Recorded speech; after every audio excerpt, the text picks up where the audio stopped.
One exercise that we do in class that challenges me is when we have to bend one of our legs and lift up the other one into, don't know what it's called, but we just have to like lift our leg forward, sideways, backwards, then sideways again, and do the whole thing on the other side.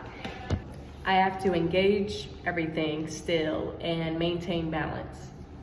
It challenges me to think about all of the things, the adaptability, flexibility, and decision making, because I have to learn how to balance and just hold it there, and just learning how to maintain the style.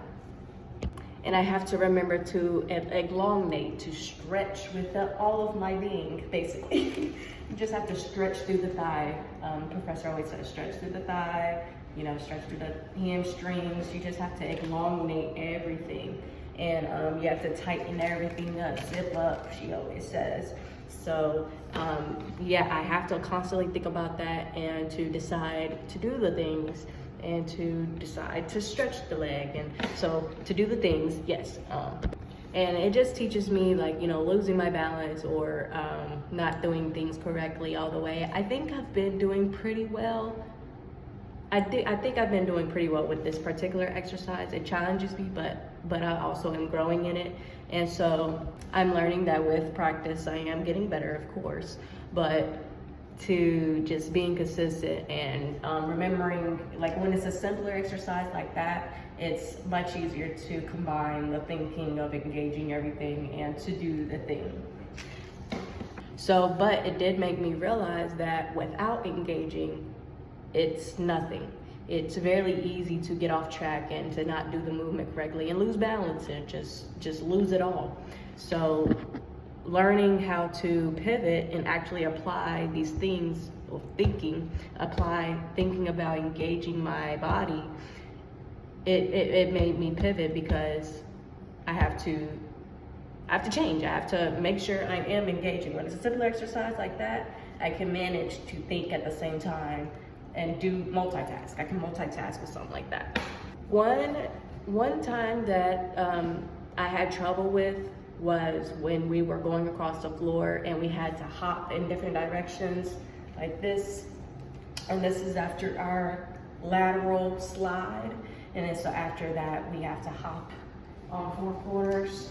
And that can be a bit of a challenge, I guess, because I have to remember to move my arm this way and use this foot to hop that way, the same way, but still.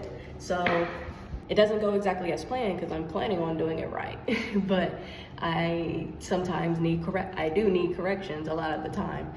So I either try to make the change in the moment, or I take in the note, and I practice later, because oftentimes in the moment, it's half and half. Sometimes I can make the change then and there, sometimes I can't.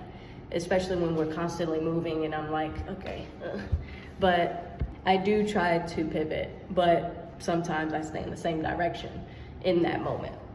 When I notice I'm not doing the movement correctly, or I'm not doing it as intended, that's when I make the decision that I need to do something to improve, to pivot.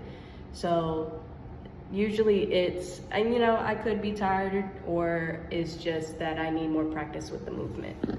Or I'm just not understanding the movement, therefore I need more practice with the movement. So when this happens, I tend to ask questions. I tend to look deeper at it, like, okay, what do I need to do more of? And I just practice. I practice, because repetition is the best thing for me. And if I need to rest, I'll rest. But otherwise, I usually take the time to reflect on how I can get better at this movement or choreography or whatever it may be. But I can use these strategies to improve in my dance. All it takes is repetition, practice. Asking questions is important, because sometimes I can think to myself that I'm doing it correctly, or not even doing it correctly, but just I think of it differently. And so once somebody else tells me how to do it or put it into words that are better for me to digest and understand and for my body to get it, then it helps. it's important to know when to pivot, because without pivoting, you stay in the same place. I will never get better if I don't ask questions or do the things like practicing and maintaining the advice that I get and doing things that the teacher tells me to do. If I don't do those things, then I won't improve. So that's why it's important to always know when to pivot and to pivot. Doing this reflection has made me understand exactly what else I need to work on, and knowing that I will always need to make a change and make a difference in my dance and what I need to do to make that pivot.